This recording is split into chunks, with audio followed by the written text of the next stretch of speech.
The Great Hill. By Daniel Errico. Before time was time, there was a great hill. And on the great hill there lived the Yolks. The Yolks spent their entire lives climbing the great hill, trying to reach the top.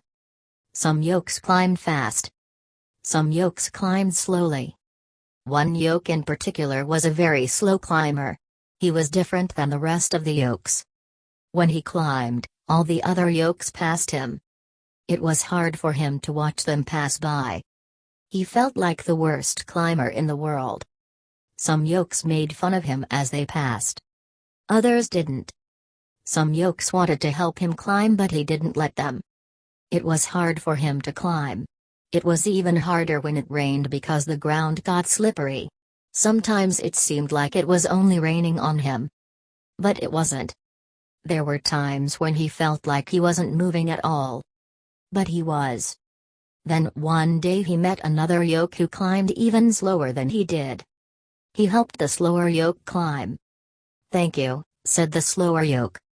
"You're welcome," said the slow Yolk. "I can't be of much help to anyone else since I climbed so slowly."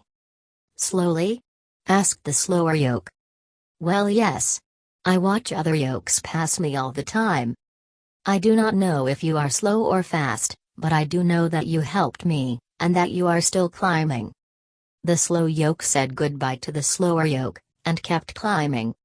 Still climbing, he thought to himself. That is true. And he smiled. So the Yolk kept climbing. He climbed when it was nice out, he climbed when it rained, and he even climbed when it snowed. As he kept climbing, he got better and better. Sometimes he would pass other Yolks and sometimes they would pass him. He had stopped paying attention. He also noticed that some Yolks were no longer climbing. When a Yolk stops climbing, it stays where it is.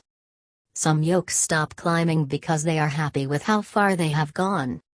Others stop climbing because they don't want to climb anymore. The Yolks that had stopped climbing did not like to be passed, and they made it harder to get by. But the Yolk kept climbing, right over them. There were still times when the Yolk thought he was climbing an impossible hill, but he kept climbing. Always, always, climbing. Do you think he made the top?